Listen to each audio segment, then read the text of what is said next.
tuning in to the Planet Pert podcast. This is a always press record production. Welcome, Karl and. All right, man, we back. I got my nigga Big Baby Jesus, a.k.a. K.O., a.k.a. Mr. New York in the building. BXTX Connections. Y'all know what it is. Yeah, man, this is where we get a lot of our hip-hop knowledge, man, and introductory to the East Coast from, man. Him and Big Nav, man, salute them. I'll talk about y'all putting me on Jay-Z and everything, you know, and Big, too, though. And Pun. And my beat, you know, CNN. we were Tupac disciples. And Nas. Yeah, but even before I was a podcast like that, I fuck with Big L. Like I had, so that's why I actually surprised them with some of the Big people L, I listened that's to. a name I ain't heard. You know, oh man, that was one of my favorites, one man. Of the illest ever, man. He had a good voice though, and that's what the topic was, man. We're talking voices versus lyrics in hip hop. And D took it two ways, man, which opened my mind up. And I thought about that, too. So he was like, voice as in actually saying something in hip-hop, having a voice, using your voice and using having your platform. A power, yeah. Yes. A certain using your platform. A certain control, not a control, but an influence over the way people think. Well, you using your platform for the right reasons, right? Yeah. And T.I. came to mind, and that made a lot of sense to me because I was like, that's everything you were just saying about him being almost a leader in the Tupac fashion, you know, like the track he did with Kanye, right? Yeah. When they went back and forth, whatever. I mean, T.I. killed him, of course, because I'm not a big Trump. Fuck him. You know what I'm saying? You know how we feel about that shit, but this ain't no political hour right now. We can do that another time. Yeah, that's another day. But he took that responsibility of taking that leadership role and rolling with it, man. And I commend that. You know, my question more directly, what I was leaning towards was how important is it a voice, basically having that hip hop voice versus lyrics. I think Pac had poetry and deep rhymes, but his voice is commanding. He had an MLK, Obama voice. Yeah. Like he had that voice when he, like, soon as I enter the room, like you follow me. Yeah, like you will become a follower of, because it's like, yo. Yeah, like who the fuck? What?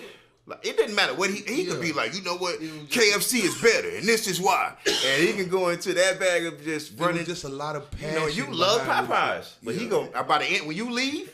Yeah.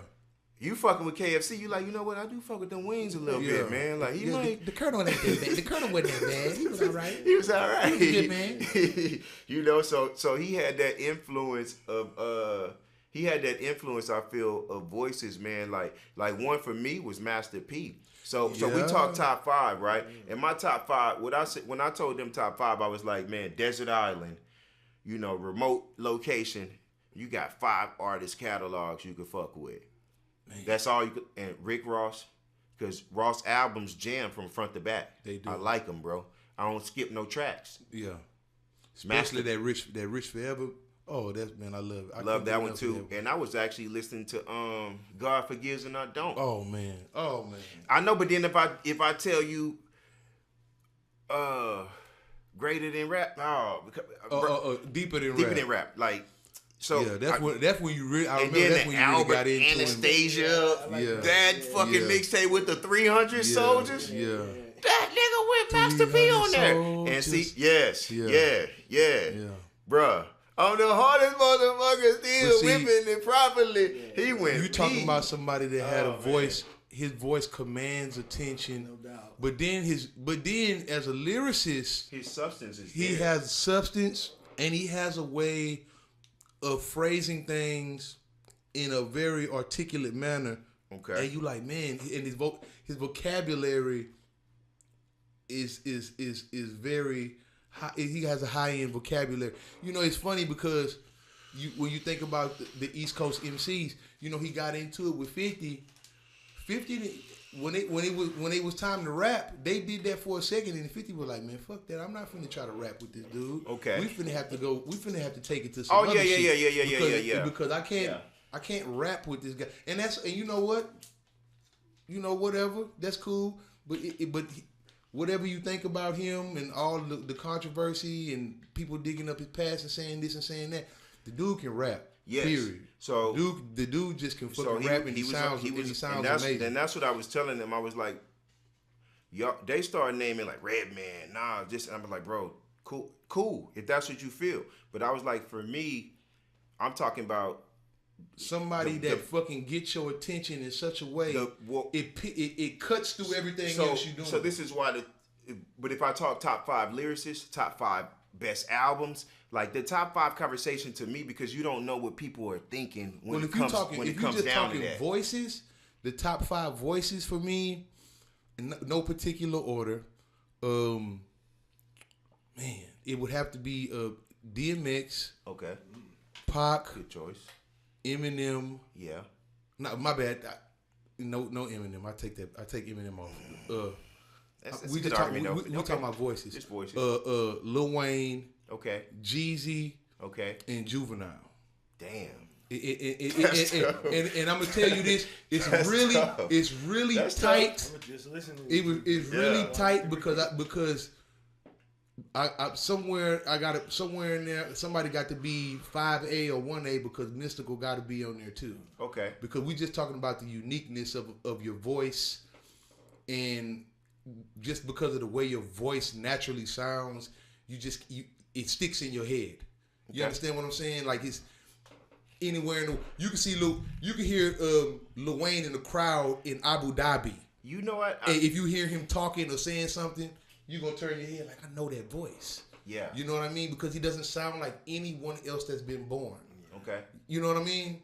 Okay. He's like Mike Tyson. Like who sounds the closest thing to Mike Tyson is Michael Jackson. They just have a unique Michael Jackson. What made Michael Jackson so great was the fact that he could dance like nobody else had seen. True. But he sung these crazy songs, and then when you interviewed him, it's like, whoa, how was all of that power coming out of that? Where are you? Yeah. Michelet, that's another one. Remember Michelet? Michelet, yeah. If you heard her talk, and it's like, what the? How did you?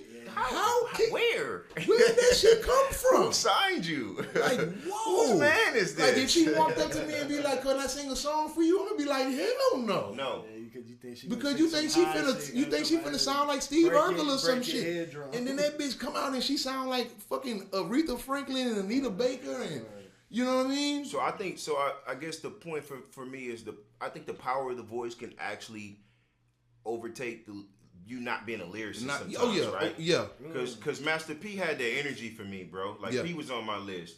Jeezy's the newest example. He's not the most lyrical cat. He cold. I'm not saying he's not cold. But if we just talking about just bars that fucking crack your brain cells and shit, he's more straight to the point. You don't have to fucking. He don't talk in codes. You see what I'm saying? He's straight to the point. But his voice, you know, he always sound like he got laryngitis. Voice. Like I said, it was Ross. It was P. I like Ho's voice, man. Pac, without a doubt. And then who was my 5th one, man? Because it wasn't the everyday motherfucker, bro. Like, I can't think of who that 5th one was, bro. I'm on the spot. I can't think of who that 5th one was, bro. Just the way their voice sounds. Yes. But see, but then Deep was like Luda, and I was like, fuck. I said on the way over here, bro, Luda was actually. I was like, it was Luda on my 5th. But Luda got both. Luda got the voice, but he got the bars. I was in between on that shit because I was like, man, it's either Luda or this guy.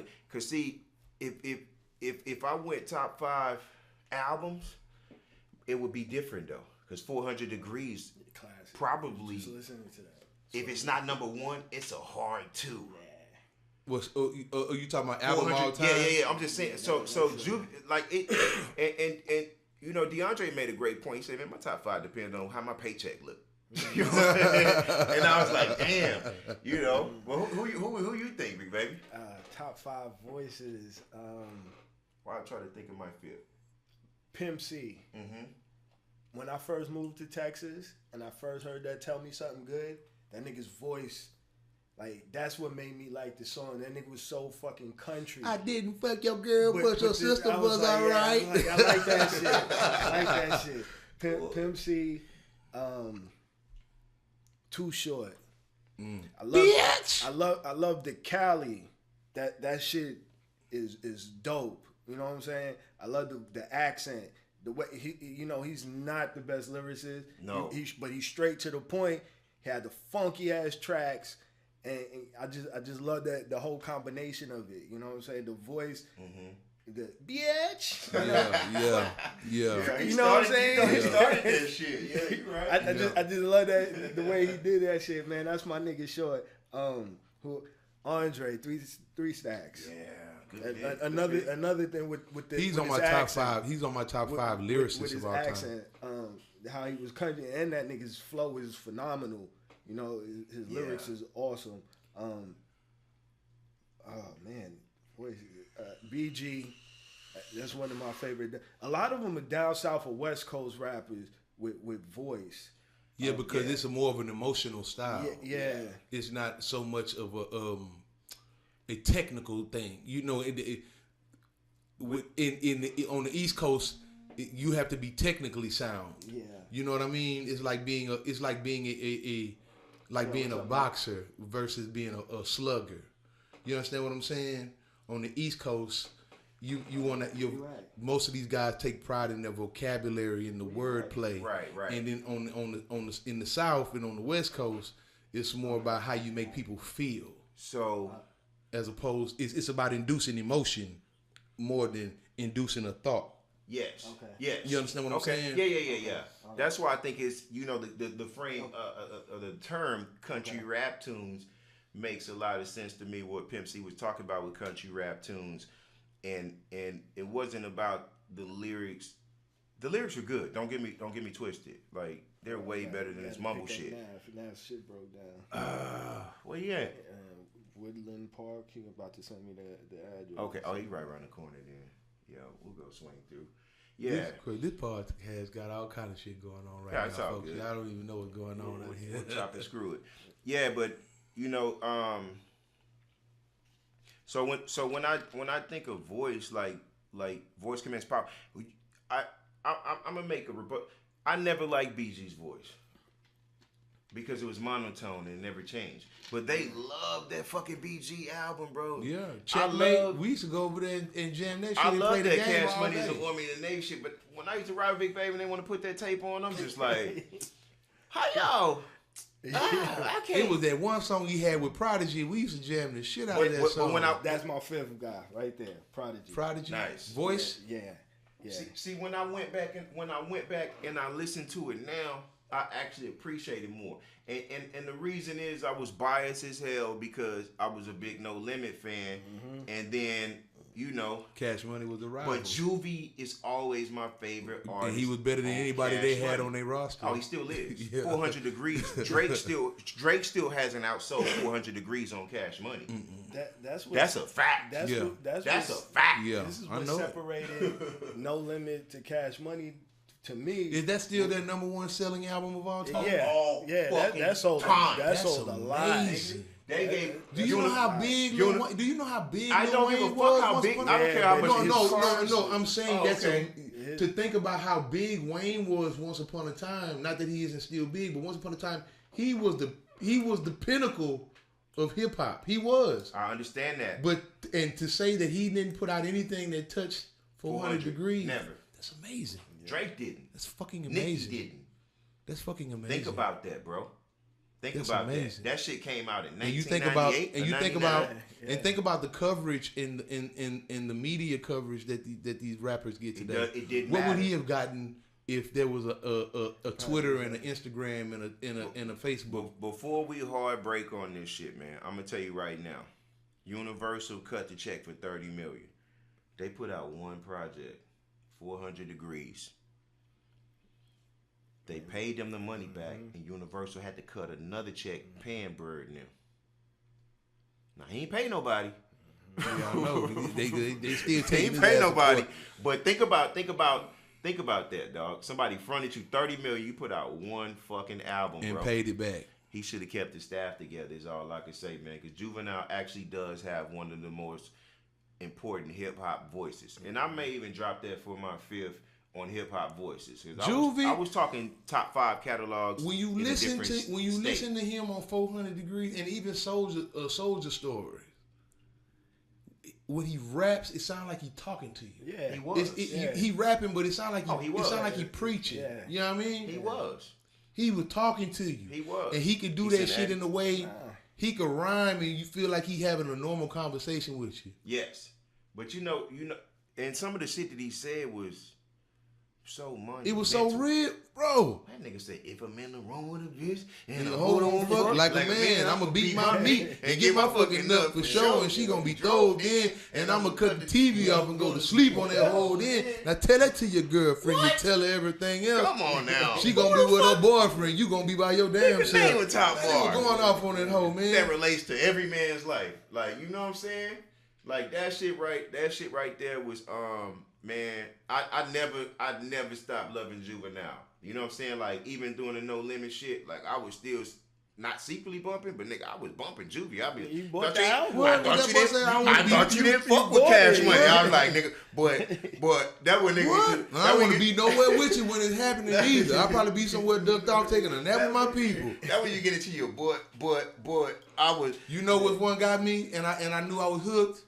Up until then, I'm be thugging behind the project building. Bro, you can't smoking tell me that fire with the ghetto children. Tell me what song you skipped. I ain't skipped nothing on that album. On none of them. Listen, he had me. Listen, I'm listening to that album right now. That's Yes. what I was driving. It's on my to phone. listening to. Yeah. 400 degrees. It's on my phone. It's on my phone still.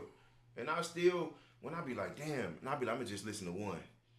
Yeah, you See me, I eat, sleep, shit, and talk rap. I'm in the gym. That motherfucker played twice, and I'm still. I get on the bike and ride 30 miles. That hoe played 3 times. I'm like, man, like I was like, bruh, this is that. I'm telling you, bro, that's Biggie, Pop, Hov got one. And see, that's an album that induces an emotion, Juvie, but lyrically he was on point. And so I say that album right there, that was a flawless album. He hit on everything.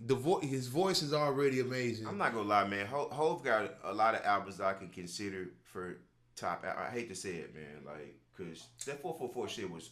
I was like, man, that was impressive. I'm not gonna lie. It's like, dope. I actually no, I love that. If I can, so I would go 444, All Eyes on Me, Biggie, first album. Because you know what, he's teaching you that being a corner boy ain't the end all be all. Yes. You can go from being a corner boy to being a boardroom boy. Yes. You understand what I'm saying? Like man, I can go, man. Those are good albums, bro. Yes. Like, those are staple albums. Black Album is still my favorite. I know you don't like that one that much, but I love Black Album. He didn't like the Black Album that much. What? Yeah. Nah. When it first came out, Yeah, well, you said you could retire on that. That shit was. Y'all niggas was tripping. Public service announcement. I know. You know what? I understand why now. And tell me if I'm wrong, big baby. Because Jay-Z set a bar so high for himself, bro. Reasonable Doubts. Like, he set a bar. I actually The thing with Reasonable Doubt was niggas slept on that album. He said he blew up doing something else, and then they said, "Damn, let me go back and listen to it." God damn, he was on that hoe too. What the fuck was we thinking? He set a bar. That shit that was an after the fact. That was an after the fact successful. we was just talking about that. Yes, that album was super successful after the fact. He set a bar so high that he had to pass. I'm gonna tell you something else about Jay. There go enough right there. He set a bar so high he had to pass his own standard. This shit started. You know what I mean? You know what I mean? Like when you like nigga, when you're up here and then you make an album that's here, that's just below that, but everything else, and it's still better, and it's still way better than anything anybody else doing. Everything else is at the floor, right? That's like MJ and LeBron.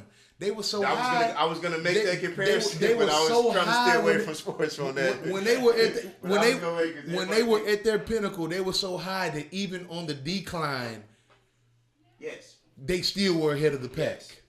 Yes. You think about this. When Jordan came back from playing baseball, he was no longer in his prime, and he was still the best player in his league. So no longer in his prime. It's like a Tom Brady standard. That's what we're looking at right now with him.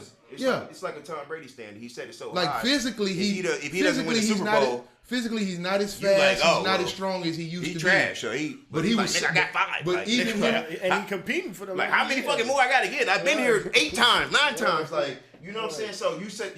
That's what I'm saying. You set the standard so high.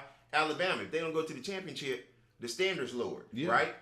The Patriots, if they don't make it to the championship, the standard's lowered, right? The Warriors, right? The standard, for them, no. Yeah, for them, they failed. It was a failure for them because, like you say, the bar is so high. The Warriors. So the standard is nothing less than excellence. It's nothing less than the ultimate championship. Yeah. Anything under that is a bust. Yes. So you could set the standard so high, and I think the Black Album was Eminem faced that. I think the Black Album was an interpretation of that. But you know, some music you can pass up at the time, but you can come back to it and be like, damn, that was like really I said with the BG shit. When I downloaded one of those old albums off of this little fucking blog spot I was listening to, and I was like, damn man. And the jam started coming on, and I was just like, that ain't that. Johnny. Yeah, it was. I thought that was. Yeah, where fucking that at? You know, but the bag was like he was. Cash Money is on me, I started to appreciate. I need something. Appreciate the music after the fact, though. That's what I'm talking about, big baby. Like sometimes an album, like you said, Reasonable Doubts, it passes people up, and then you come back to it. Like I was fucking with the Streets is Watching shit. Like I was like, man, that shit was dope. Like the whole hip hop, the first hip hop musical. Yeah. You know what I mean? Like that's what made me a Jay-Z fan, because I had the Master P about it, and I was like, okay. Then when Hulk came with his shit, I was like, well, we gotta buy that $30 fucking VHS too. Yes, VHSs were $30 fucking, and my dumb ass spent money on them, but it was entertaining for the family. Watched it 100 times. That's when VHSs were DVDs. Well, I know, but I spent a lot of money on music, man. Like I bought the whole No Limit collection. Like I know. I had all the you the only nigga I knew that had the motherfucking. I think you had Mercedes and everything. Yes. I was like, yo, this nigga got Mercedes. And I knew it was gonna be trash. But I was like, you know what? I'm buying shit anyway. She got the fat Mercedes ass album. That nigga had the poster up in there. He was bent over the Lexus. Did that album ever come out? I did. Yeah, it came out. I heard it was fucking with him one day. It did well, but I heard it fucking with him one day. She was trash. She was no Mia X. I mean, Trap Star, man. Trap or Die, bro. It's like music was a big influence to us. Yes, it was. So it wasn't about, it wasn't about spending the money on the music, man. It was about supporting. What you know? What it was about. Music shed light. At that time, the music that was coming out was shedding light on what we were going through. All right, that's. You understand what I'm saying? Yes, but then when this nigga put out Ghetto Dope and he put out a song with an instructional fucking Ghetto Dope was that nigga taught you how to cook crack on that. Way after the Ice Cream Man was way after. Make crack like this. And I was telling my wife, Ghetto I Dope. was like, you ever heard of Mama's Bad Boy? She like, what? I was like, Master P first album. That ain't even the first album. There was another album that came out like in '91. But Mama's Bad Boy, I started playing songs from it, and I was like, P was like, he wasn't even rapping like the Energy P. It was this laid back flow, and I was like, damn, this shit was good. Like he was still, because he had a great voice. That's what my whole, if you have a great voice and you understand delivery, people love. See, this is what Dr. Dre realized when he listened to Easy. That was my fifth. When he listened to Eazy-E, Eazy-E was not even a fucking rapper, sir. Okay. Y'all realize that Eazy-E never wrote not one rhyme that he spit. That was my. I'm sorry.